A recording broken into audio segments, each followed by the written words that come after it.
We're going to start, thank you. Vamos a comenzar con la última ponencia de esta mañana, con José Antonio Sánchez, que es un estrecho colaborador de esta casa hace muchos años. Gracias. José Antonio es catedrático en la Facultad de Bellas Artes de la Universidad de Castilla-La Mancha, en Cuenca, y fundador del Grupo de Investigación Artea y del Máster en Práctica Escénica y Cultura Visual de esta misma universidad con el Museo Reina Sofía. Entre sus últimas publicaciones están Cuerpos Ajenos, en 2017, y tenéis la palabra Apuntes sobre Teatralidad y Justicia. Ha coordinado diversos eventos de creación y pensamiento, como Situaciones, Jerusalem Show o No hay más poesía que la acción. Codirigió con Juan Ernesto Díaz y Ruth Estevez la versión escénica de Palabras Ajenas de León Ferrari, aquí también en esta casa. No solo, pero aquí también. Y junto a Fernando Quesada, Isabel de Naverán y Victoria Pérez Rollo, coordina la Cátedra de Teatralidades Expandidas en el Museo Reina Sofía en 2021-2022, y además también ha formado parte, ha colaborado, ha participado del grupo de colecciones de la Internacional. Así que muchas gracias, José Antonio, te doy la palabra. Pues gracias, Sara, y gracias extensivas, porque tenemos muy poco tiempo. Diría buenos días, pero buenas tardes para casi todo el mundo, menos para quienes estamos aquí. Y me tengo que enfrentar a un ejercicio, dado el poco tiempo que tenemos, que es un problema práctico de cómo traspasar lo que tiene una duración determinada en el ámbito escénico y alterar esa duración para convertirlo para adaptarlo a un espacio expositivo. Entonces, digamos que el guión que tenía, lo siento por la traducción, pero voy a ir saltando mucho y reorganizando los materiales, casi como hacía esta persona al principio del vídeo de Clementine, que desplazaba todos los objetos. Yo también tendría que desplazar todas las imágenes que tenía ahí teatralmente organizadas para poder colocarlas en un espacio de simultaneidad.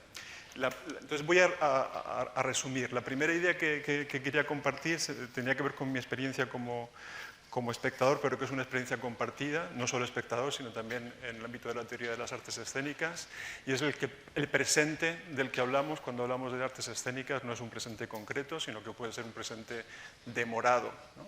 Casi nunca vemos las cosas en el momento de su estreno, algunas cosas nunca las hemos visto, sino que las tenemos en una memoria que es una memoria construida a base de imaginaciones, de lecturas y documentos, y cuando conseguimos ver algunas cosas muchas veces las vemos fuera de contexto o las vemos desplazadas respecto a su momento de realización. Entonces, todo esto lo voy a saltar porque no tenemos tiempo. Estas son cosas que, aunque hubiera estado en el momento, no las habría podido ver porque no se llegaron a hacer, pero también forman parte de nuestra memoria, que podemos construirla a base esto hacía referencia a la conquista de México, no a la pieza de Nancy Spero, que es una pieza que no se pudo hacer. Entonces hay muchas cosas que forman parte de la historia y de la memoria de las artes escénicas, que muchas no las hemos visto porque no estábamos allí. Otras no las pudimos ver porque ni aunque hubiéramos estado allí habríamos podido verlas porque no se hicieron o porque se hicieron después de que fueran concebidas por sus autores. Pero otras cosas sí las vimos en el momento de su realización, las vimos en su presente. Y algunas de esas cosas que vimos en su presente nos afectaron profundamente y son cosas que quisiéramos conservar, no por una voluntad melancólica de la pérdida de la que hablaba Ollana, sino porque realmente constituyen experiencias estéticas o experiencias intelectuales que nos determinan o nos afectan de una forma con tal intensidad que querríamos poder transmitirlas con esa misma intensidad sensible. Entre las cosas que sí vi, por ejemplo, y que me afectaron profundamente, vi el trío A de Yvonne Rainer en Nueva York, pero en mi memoria yo pensaba que había visto a Yvonne Rainer. En realidad no era ella, era Clarinda McLeod quien había reconstruido la pieza, pero el impacto fue tan importante que yo siempre creí que la había visto a ella. En cualquier caso, ver aquella pieza sensiblemente y no meramente en la imaginación tuvo una consecuencia en otro presente, que es el presente que fue desviaciones que fue un festival que hicimos en los años 90 con la Ribot, Blanca Calvo y otras coreógrafas. Esa reconstrucción sensible, fuera de contexto, completamente fuera de contexto, fuera de su presente, lo importante no es el modo en que nos permite recuperar el pasado, sino cómo activa otro presente, que ya también es pasado. Otra de las cosas que sí vi y que también me impactaron profundamente fue La clase muerta de Tadeusz Kantor. Solo que yo la vi en 1984, La clase muerta se estrenó en 1975 y la vi en un contexto completamente diferente. Pero el impacto sensible de ver La clase muerta produjo un efecto de transformación, que es lo que importa, cómo esas recuperaciones de lo sensible del pasado, en ese caso sí estaba Tadeusz Kantor ahí, me acuerdo perfectamente, y realmente tenía una presencia que cortaba la respiración. Cómo mantener esa presencia, no por una voluntad nostálgica, no por evitar la pérdida, sino para que pueda seguir produciendo la transformación que a mí me produjo. Esta relación con el presente, que es un presente difuso, o un presente indeterminado, o un presente múltiple, es la cualidad o la virtud del presente del acontecimiento. El acontecimiento tiene un presente que puede ser presencial, pero tiene también un presente que sigue o que tiene una afectación que se puede producir a lo largo del tiempo. Uno de los acontecimientos que inauguran el último episodio de la colección, la ocupación de las plazas, en el 11M, es un ejemplo muy claro de cómo un acontecimiento afectó de forma decisiva a quienes estuvieron presentes y participaron en la ocupación de las plazas, pero nos afectó también de manera decisiva a aquellos que no estuvimos ahí presentes, pero podemos revisitar ese espacio de lo sensible. Y todo acontecimiento tiene una dimensión sensible o una dimensión estética y otras dimensiones que no son reducibles a lo sensible o reducibles a lo estético. Volviendo al ejemplo del 15M, de la ocupación de las plazas, creo que tengo que saltar, hay dos factores muy importantes. Las plazas se convierten en espacios de habitar. De hecho, una de las impugnaciones mayores del movimiento 15M tenía que ver con el problema de la vivienda, el problema de los desalojos, el problema, etc., ¿no? Entonces, el habitar el espacio público era en sí mismo una impugnación al habitar el espacio privado, burgués, capitalizado de las sociedades contemporáneas. Y al mismo tiempo, ese habitar tiene dos dimensiones que son irreductibles a la representación, que era otra de las impugnaciones del 15M, no nos representan. Pero ¿cómo poder representarlo? El habitar produce dos espacios de opacidad. Uno es la duración y otro es la fisicidad. El habitar requiere una duración que no se puede sustituir y requiere también una fisicidad que no se puede sustituir tampoco. Esos dos factores de opacidad tienen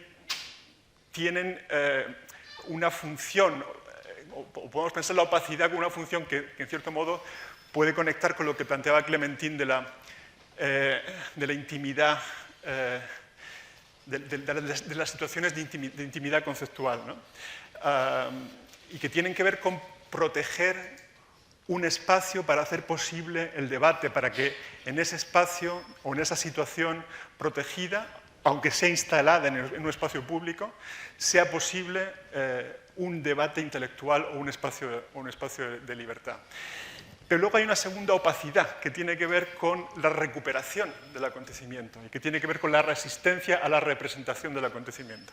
Opacidad, retomando el concepto de Edouard Glissant, como aquello que resiste el traslado o la transparencia o la representación fácil o la comodificación. Esa doble opacidad, es decir, el hecho de que no podemos representar de una forma transparente aquello, sino que cualquier intento de recuperación tiene que tener en cuenta la opacidad, se puede leer también como una doble negatividad del acontecimiento, una doble negatividad.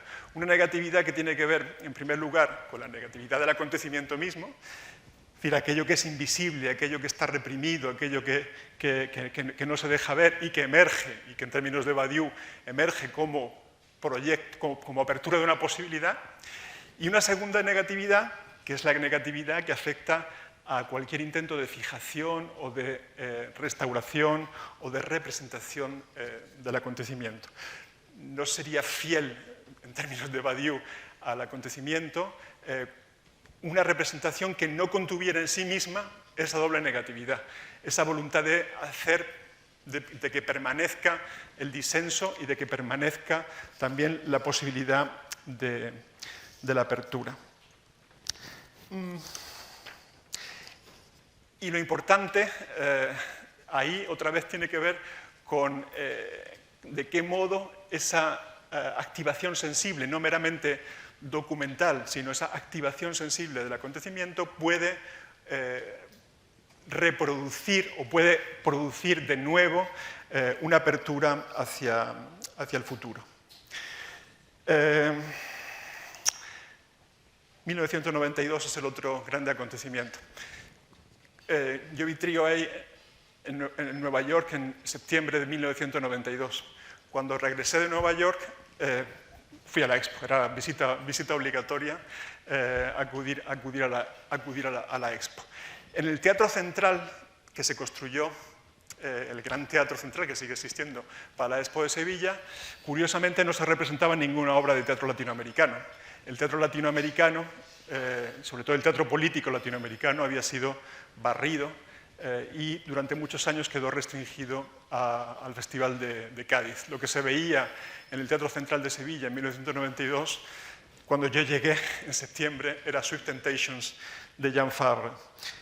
¿Y qué pasa con todo aquello, con todos esas otras acontecimientos escénicos que no pudimos ver y que no pudimos mantener entonces la memoria de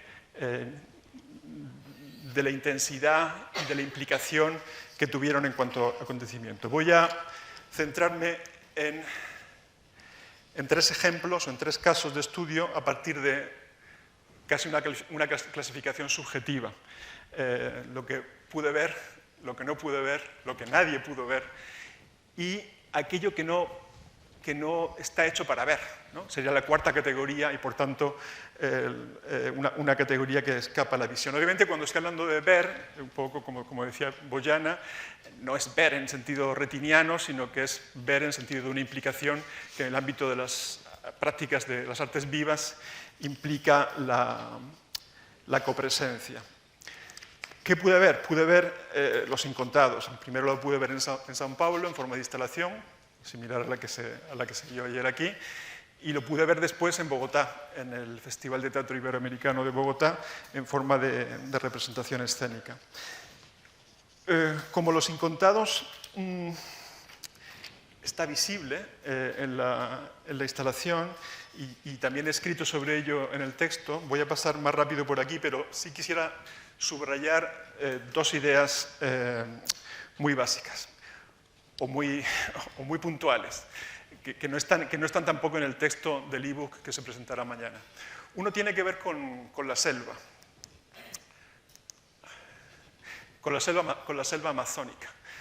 Cuando Mapa Teatro empezó a hacer Los Incontados, se estaba poniendo en marcha el proceso de paz. La firma de los acuerdos de paz fue posterior al estreno de Los Incontados. La selva era un lugar inaccesible.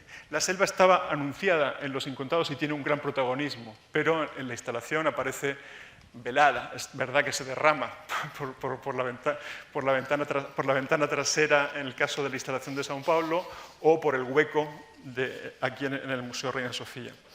¿Y por qué me parece interesante, por qué me parece relevante aludir a la selva? Porque hay un contraste muy sorprendente entre la selva como espacio de vida, puesto que estamos hablando de artes vivas, la selva como espacio de vida y el tableau como medio de representación de esa vida, o el tableau vivant, que fue uno de los procedimientos que en algún momento pensamos que podría ser posible para presentar reactivaciones de esto, que no se ve en el museo, y que se veía en la presentación escénica dentro del museo. Un tableau vivant que sí se vio en el museo, en el contexto de una conferencia performativa, es el que sirve de cierre a la obra posterior del Mapa Teatro, que es la despedida, en la que se produce ese encuentro entre Marx, que hace referencia a todo el tiempo de violencia y de guerrilla, y el chamán interpretado por Andrés Castañeda.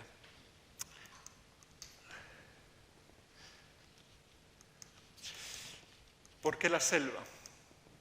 O, digamos que en cierto modo la función del tabló, o del tabló y de los múltiples marcos que crea Mapa Teatro, tanto en la instalación como en la presentación escénica, los múltiples marcos que se crean parece que tuvieran la función de hacer posible la representación de aquello que es irrepresentable, y que se desborda, que inevitablemente se desborda, y que es la vida, y que está presente en la selva. Ese desbordamiento, esa continua ruptura del marco que aparece en la instalación escénica y aparece también en la instalación museística, sería el punto de conflicto, pero también el lugar de potencia para pensar la activación de un trabajo como este en el espacio del museo.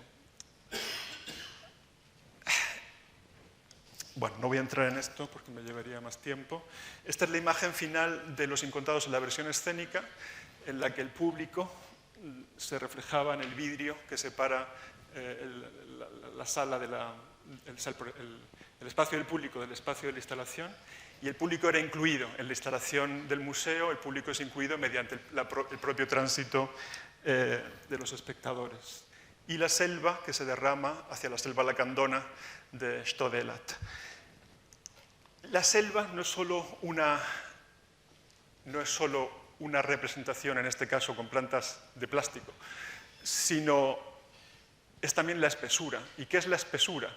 La espesura es lo que no nos permite ver, pero nos permite sentir la vida. En la espesura de la selva, sabes que estás rodeado de vida porque oyes continuamente la vida y la sientes en el cuerpo y la sientes en el sudor y sientes esa densidad que tiene que ver con la vida, pero la selva no se ve, la selva es invisible. El ejercicio de Mapa Teatro de trasladar la selva al tabló es como un tour de force en relación con el tránsito de lo vivo a la representación. Lo que no pude ver Contra el viento, de Yuyaskani, en 1989. En junio de este año invitamos a Yuyaskani a la Cátedra de Teatralidades Expandidas, que se organizó aquí en este mismo auditorio, y Teresa Rally nos compartió muchos de sus procesos de trabajo. Yuyaskani es una obra producida al final de la década de los 80, después de 10 años de conflicto armado, después de la movilización del Partido Comunista del Perú, Sendero Luminoso, y también del movimiento revolucionario Tupac Amaru, y la respuesta militar del ejército, de tropas paramilitares, que produjeron un escenario de violencia brutal en Perú durante esos 10 años y otros 10 años después. Yuyaskani tardó 10 años en poder encontrar un modo de confrontar la violencia. Y una vez que decidió hacerlo, tardaron 3 años en encontrar el modo de hallar una formalización. Partieron de un episodio concreto, que fue una masacre que ocurrió en un pueblito de Ayacucho, en Socos, en 1966. Pero Yuyaskani había abandonado hace tiempo el formato del teatro documento con el que habían iniciado en los años 70 para proponer una elaboración más atenta a las tradiciones festivas y a las iconografías y a los relatos míticos de Perú, que les dio la clave para abordar la representación de la violencia, que construyeron a partir de una invención una invención que tomaba un elemento mítico que estaba presente, que es el mito del pistaco, porque un testigo presencial de la masacre, en vez de hablar del ejército criminal, había hablado del retorno del pistaco, que es una figura de la mitología del altiplano que roba a los niños, pero también a los adultos, o que secuestra a niños y adultos para robarles la grasa. Entonces, a partir de esa invención o de ese mito se construye una historia en la que dos hermanas, Colla y Guaco, siguen caminos distintos. Una en busca de las semillas de la vida robadas por dos vientos malignos, y otra en un ejercicio de venganza guerrillera con el fin de hacer justicia. Estas son imágenes de los cuadernos de trabajo de Jules Cany, con tres elementos o con varias figuras que vienen de las fiestas de la Diablada en Puno. El caporal, la china diablo y el arcángel. Y una tercera figura, o una cuarta figura, que es la del equeco, que es una especie de amuleto de la suerte, que actúa como testigo y que al final da la clave de la obra, que tiene que ver con la idea de el cóndor aprendió a volar contra el viento. Dos cosas importantes y que tienen que ver con lo que comentaba Boyana sobre el hecho escénico. Antes de convertirse en un espectáculo final, Jules Cany hizo muchas presentaciones y compartió con testigos de violencia o con víctimas de violencia sus materiales. Una de esas presentaciones, ellos la tomaron de una forma tradicional, que es la becosina, que es un relato cantado de la historia mítica que se hacía desde el siglo XVII. Entonces salían a los pueblos para mostrar materiales en proceso de elaboración a distintas personas, distintas comunidades, antes y después de que la pieza fuera un espectáculo. Y también hicieron un rito para pedir permiso ante las tumbas de los antiguos para poder utilizar esos elementos míticos. La pieza fue acribillada por todas partes, porque cuando uno asume una posición de contemplar la complejidad del conflicto, pues los agentes en conflicto, sobre todo cuando hay un conflicto armado, pues no tienen piedad. Tupac Amaru les dijo que debían reconsiderar su posición, Sendero Luminoso les dijo que eran unos decadentes y unos burgueses pacifistas y que estaban destinados a perecer. Una de las escenas más interesantes de la pieza es esta, en la que Teresa Rally, en el papel de Colla, pide justicia ante el tribunal encarnado por estas dos figuras también tradicionales del Machu Tusuk. Y como ella no habla el lenguaje de la justicia, ni siquiera habla español, tiene que hablar con una flauta para comunicarse con los Machu Tusuk sin obtener en ningún caso respuesta. Lo que me gustaría plantear en relación con este caso de estudio es que todos estos personajes habitan un tiempo suspendido. Colla habla con los muertos, los personajes de las obras posteriores son muertos. Entonces, ¿de qué modo el concepto de artes vivas se altera cuando estamos ante representaciones en que los actores vivos en realidad son personajes muertos? Están hablando de un tiempo de muerte. En esta voluntad de representar la ausencia, compartida, por ejemplo, con Rabie Mrouel, Ina Magdalani en un contexto muy distinto, o con Onken Sen en otro contexto muy distinto, esa idea de representar la ausencia y no representar la vida, de representar la muerte y no representar la vida, pero representar la muerte como latencia, representar la muerte como potencia y no como pérdida. En esa idea de representar la ausencia, una y otra vez me vuelve a la imaginación el relato de Bioy Casares, la invención de Morel, de esa construcción, de ese dispositivo que se adelantaba a la tecnología de los fotogramas, con el que Morel eternizó a las personas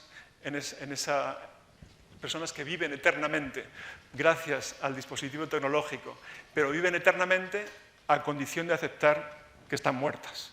Y el único modo en que se recupera la vida de esas imágenes o de esas figuras proyectadas en forma de hologramas a bas de lettres es cuando alguien las mira. Solamente cuando alguien las mira, las figuras artificiales o los fantasmas electrónicos artificiales recuperan la vida. El tercer caso de estudio es lo que nadie pudo ver. Nadie pudo ver Palabras ajenas porque Ferrari no hizo Palabras ajenas como obra de arte en vivo, lo hizo como collage literario. Y como collage literario lo publicó, pero como pieza en vivo no lo llegó a realizar. Lo hizo Leopoldo Mahler en el 68, pero una versión muy reducida. Lo hizo Pedro Aschini en una versión también reducida, y la versión más próxima a la completitud es la que hicimos aquí, pero muchos años después de su contexto original.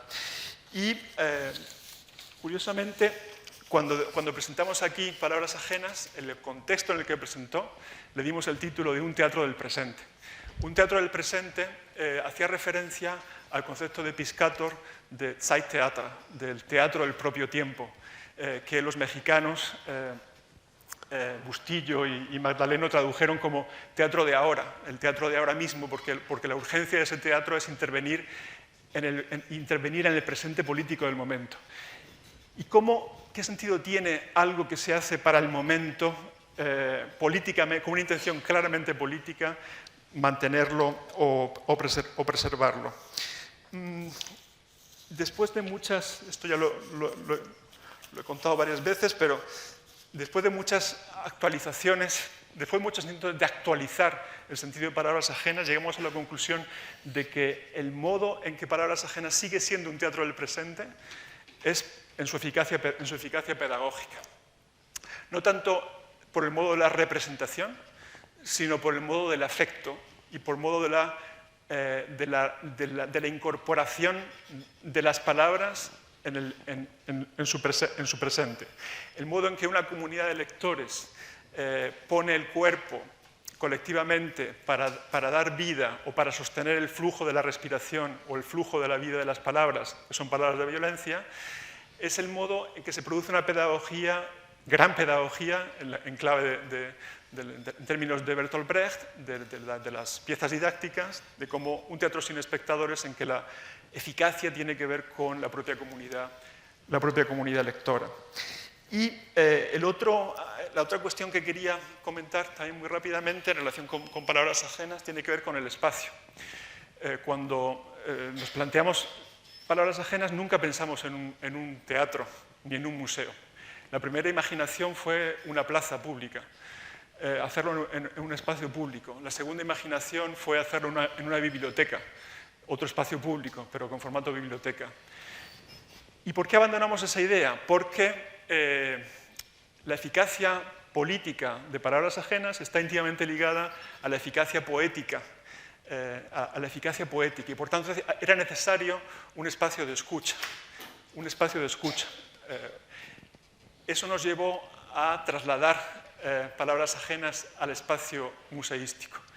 Decía Peter Brook que el teatro es, cita archiconocida, el espacio vacío en el que uno se pone aquí, otro mira allí y ahí ocurre el teatro. Con toda admiración a Peter Brook, obviamente, y aprovecho para homenajear a Brook, al igual que a Lehmann, que no sé si he citado antes. No existe el espacio vacío, ni en el teatro ni en el museo. Cualquier espacio está cargado de significantes y está cargado de memorias y está cargado de connotaciones. Por tanto, la idea de hacer Palabras ajenas en un espacio público y tener que trasladarlo a un museo implicaba también, o sigue implicando, la posibilidad de que un museo sea también una plaza pública, o sea, una biblioteca, o sea, una escuela perturbable. La otra alternativa de espacio, que también pensamos en su momento, era una iglesia. Obviamente a condición de que esa iglesia fuera también una biblioteca, un espacio de investigación y una plaza pública. Y concluyo también lo más rápido que pueda. He hablado de 3 casos de estudio que son en sí mismos acontecimientos, porque son momentos de intensidad, momentos de condensación de una intensidad como consecuencia de un trabajo de elaboración formal y que ocurren en un espacio acotado de tiempo. Pero obviamente hay otras muchas prácticas artísticas, también escénicas, que no tienen ese marco, que más bien se resisten al marco y se resisten precisamente a la condensación que implica el hecho que acontecen sin ser acontecimiento. Y esas prácticas que rehuyen de forma muy radical el acontecimiento son también las prácticas que probablemente más se resisten a la musealización, en la medida en que lo que importa es el flujo de presente ininterrumpido y cualquier interrupción del flujo de vivencia en sí mismo constituye una traición, ¿no?, respecto a esa práctica. Esas prácticas solo pueden ser exhibidas en su negatividad, o casi en sentido literal en su negativo, y no en su positividad. Y aquí se da una paradoja productiva, porque nuestra experiencia actual del mundo está atravesada por la constante documentación de los momentos más nimios. Y no estoy hablando ya de lo artístico, sino de lo cotidiano. Lo documentamos todo. Documentos que luego casi nadie mira, más allá del tiempo presente. Con lo cual se produce una alteración de esa sospecha, ¿no?, en relación con la ontología de la performance, porque en realidad lo que está ocurriendo ahora es que son los documentos los que desaparecen y no los acontecimientos en sí. Los acontecimientos pueden permanecer en la memoria más tiempo que los documentos en los teléfonos móviles o los certificados de haber hecho un curso tener valor en nuestro currículum. Entonces, ese bucle acción-documento maquilla una confusión, y es que la acción puede ser que la acción se transfiera al documento y que además ese documento sea una mera representación, contraria a la opacidad necesaria o a la doble negatividad propia del acontecimiento. En las prácticas artísticas que privilegian procesos y la acción artística en lo cotidiano, la negatividad está incluida en la práctica misma, en la medida en que están resistiendo precisamente esa aceleración de la experiencia cotidiana. Y el documento, en tanto violenta en cierto modo la práctica, aporta esa doble negatividad. Obviamente estamos hablando de prácticas que no se disuelven en la vida cotidiana, sino prácticas que tienen la función de transformar poéticamente o creativamente la vida cotidiana. Gestos, en definitiva, que introducen una negatividad o una opacidad respecto a la violencia de lo cotidiano y que, consecuentemente, plantean un conflicto con cualquier posible fijación o cualquier posible representación, que sería esa segunda negatividad o esa doble negatividad. Poner de manifiesto esa doble negatividad tanto del acontecimiento como de las prácticas que acontecen sin ser acontecimientos sería la condición necesaria para tratar de mostrar, o al menos de indicar, esos procesos sin pretender restitución ni revivirlos,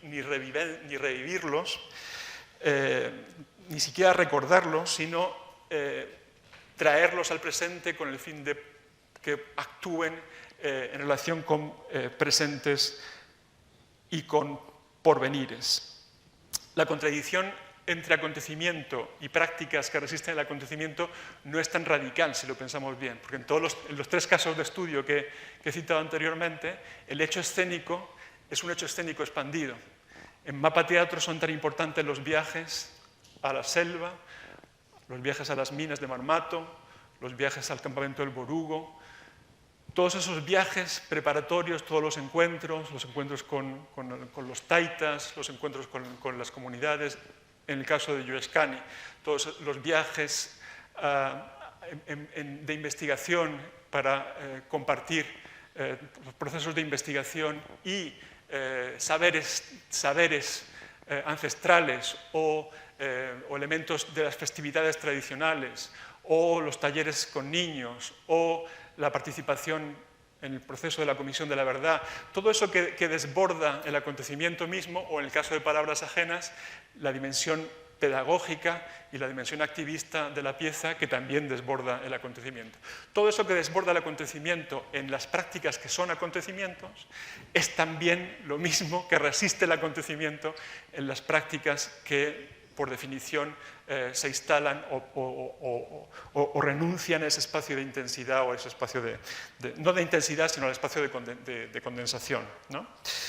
Preservar, entonces, la condición del acontecimiento implica hacerse cargo de los múltiples procesos relacionales y pedagógicos, en el sentido de gran pedagogía brechtiana, muchos de ellos invisibles y algunos probablemente irrecuperables. Procesos y relaciones que se constituyeron en un espacio de tiempo, ese que podemos enmarcar para la presentación de una memoria del acontecimiento. Para ello es necesario, concluyo, persistir en la doble negatividad, que también podría resumirse en dos modos de negación, que tiene que ver con lo que no pudimos ver y lo que no podemos ver en aquello que se muestra. Y ahí concluyo. Gracias.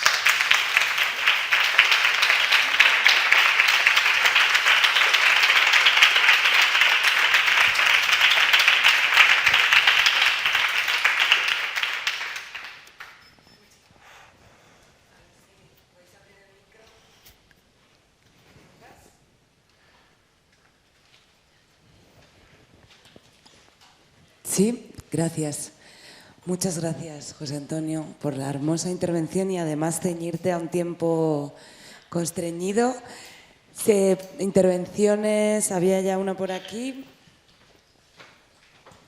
Bueno, muchísimas gracias.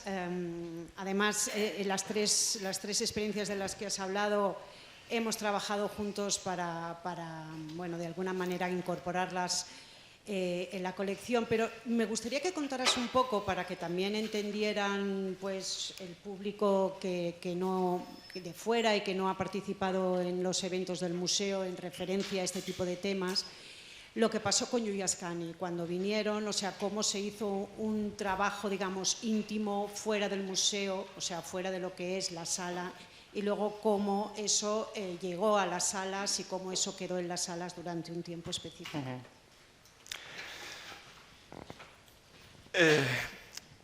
Claro, Giuliascani tiene 50 años de trayectoria, aunque no lo parezca, viendo a la energía y el saber estar en el presente de Teresa Ralli, ¿no? Y el reto con Giuliascani, que fue una actividad que organizamos con Isabel, era precisamente evitar el hacer una mirada al pasado, que es lo más obvio, es alguien que lleva 50 años trabajando y que tiene trabajos tan potentes como Contra el viento o otros muchos, ¿no? Era muy fácil quedarse como en la mirada hacia lo que fue, que en sí mismo ya es muy poderoso. Lo que nos interesaba también era cómo aquello que fue puede seguir dialogando con nuestro presente. Entonces nos planteamos varios temas. Uno tenía que ver con el trabajo de archivo que ya había sido realizado y que se había sido expuesto por Ruth Estevet en la Bienal de Sao Paulo, que es un trabajo que no trajimos, pero que estaba detrás de lo que se mostró. Y que era ya una primera aproximación a cómo trasladar todo este universo escénico, porque Giuliascani es un grupo muy de teatro, de comuna, de vivir juntos y de trabajar mucho tiempo juntos y de compartir casa y de compartir comidas y de compartir todo eso. Cómo trasladarlo a un espacio público de exhibición. La segunda cuestión es más política, obviamente, tenía que ver con nuestro presente de olvido y con el trabajo que Yuyashkani hizo en relación con la Comisión de la Verdad y la Reconciliación en Perú en 2001 y la ausencia de una Comisión de la Verdad en España en relación con los crímenes de la guerra civil y de la dictadura. Que eso es algo que está en el pasado, pero que está muy en el presente. Y ese fue otro modo de pensarlo. Un punto de encuentro o un punto de inflexión fue cuando lo que habíamos concebido en un principio como una conferencia performativa de Teresa Rally, en que ella iba a hacer como una especie de activación del archivo con su propio cuerpo, se convirtió en una intervención en una sala del museo dentro del programa de Uniones Libres.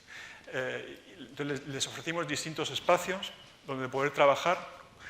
En 50 años de trabajo, Yuyashkani podía dialogar con muy diferentes espacios, entre los que consideramos, pues estaba obviamente algunas de las salas de dispositivo 92, sobre todo la zona de Principio Potosí. Otro espacio posible que a Teresa le interesó mucho fue la sala de Eduardo Arroyo, por la relación también con la representación del poder, de la dictadura, etc. Finalmente, la sala elegida pues, fue la más próxima a un aspecto más concreto de su trabajo, que tenía que ver, por una parte, con la reforma, con las referencias a la reforma agraria de la dictadura en Perú, y por otra parte, la sala el mapa es un territorio. Y ahí eso transformó el modo en que Teresa concibió su proyecto, que es el ejercicio que decía que yo también tenía que hacer hoy, de cómo transformar un esquema de pensar que piensa en términos de duración y en términos de sucesión para construir un acontecimiento con una intensidad determinada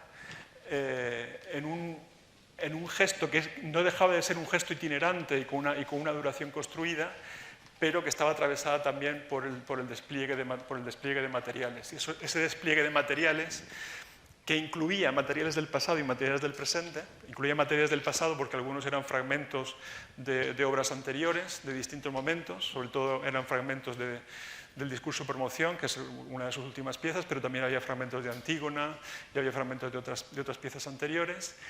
Había también elementos que venían de esos trabajos, pero no necesariamente elementos escénicos. Había materiales que venían de los procesos de investigación de Yuyashkani, que se desplegaban. Y había otros que habían cosas que habían comprado en el rastro o cosas que se habían encontrado al venir a Madrid, o también había diálogos con las propias obras presentes en la sala, ¿no? Tanto en la primera sala donde empezaron, con la referencia a la violencia en Argentina, o la sala de Kamnitzer, y finalmente la sala donde conviven esas múltiples referencias que aparecen ahí. Y la acción tuvo una post-acción, que fue el conservar durante unos días los restos, los materiales que se habían usado en la sala. Con una temporalidad limitada, que eso también es interesante, ¿no? El hecho de que ahí desaparece la idea de nostalgia, ¿no? Digo que esto es algo que se hace en el presente y que no puede conservarse, y que no tiene sentido documentarlo. Si quisiéramos conservarlo, caeríamos en la lógica del Facebook o del Instagram, ¿no? Sabiendo que va a desaparecer al poco tiempo, y el sentido está en ese presente. Y obviamente el cuerpo de Teresa Rally, que es una mujer de 70 y tantos años, que tiene en su cuerpo todas las memorias vivas de todo lo que hemos visto.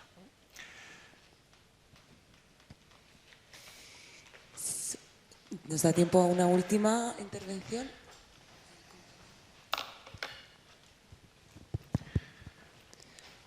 Hola, gracias.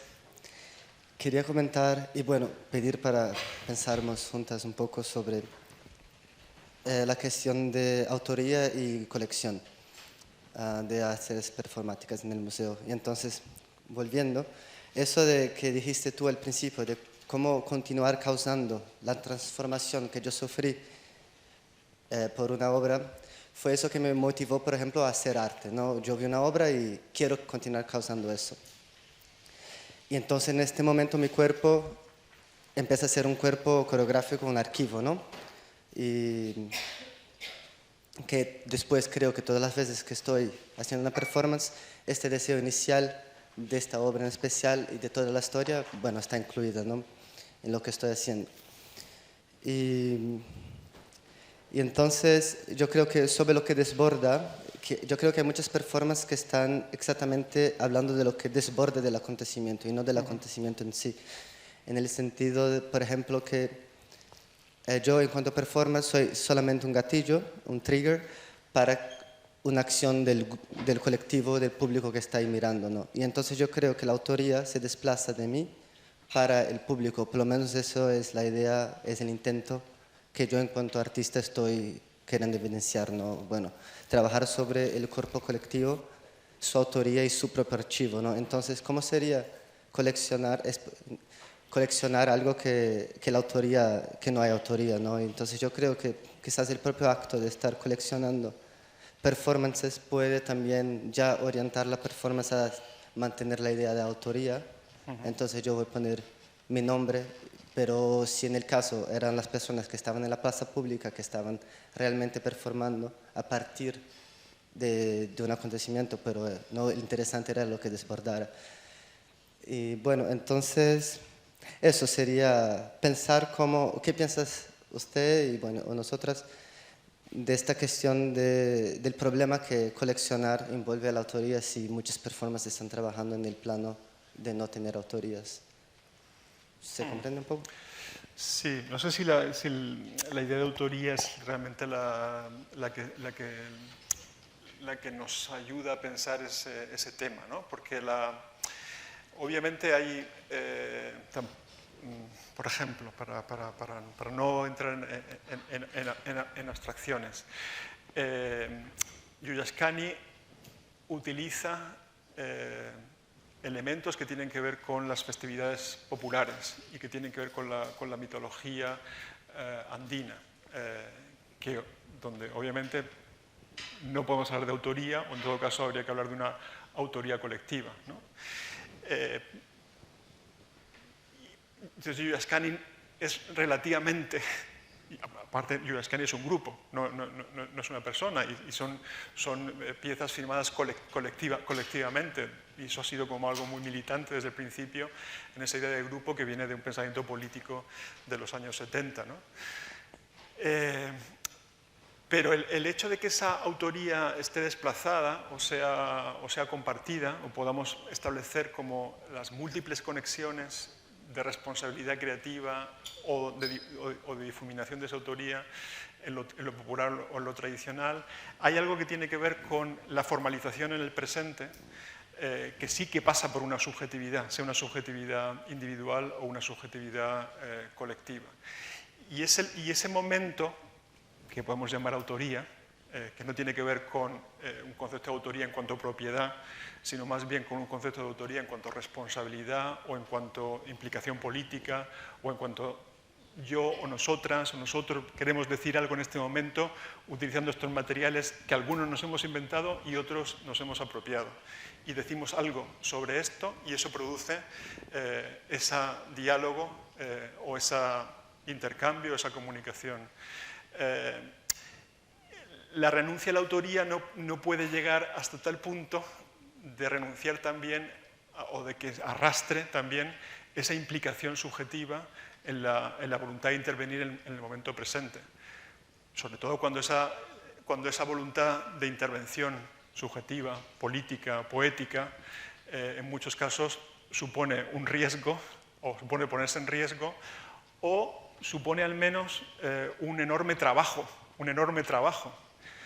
un tiempo de trabajo que permite precisamente el sostenimiento de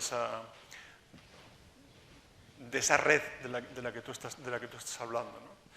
Entonces ahí es donde está el punto de equilibrio, ¿no? Efectivamente, cómo concebir ese posicionamiento creativo o ese posicionamiento poético o ese gesto de creación sin que ello anule la posibilidad de acción de quien está recibiendo ese gesto performativamente, pero sin tampoco destruir la posibilidad misma del gesto, ¿no? Que sería algo que no desearíamos, ¿no? Entonces, se cruza una cuestión que tiene que ver con la propiedad con una cuestión que tiene que ver con el compromiso ético del hacer, ¿no? Creo que es muy tarde. Tenemos que comer y a las 4 hay otra actividad, así que... Muchas gracias, José Antonio.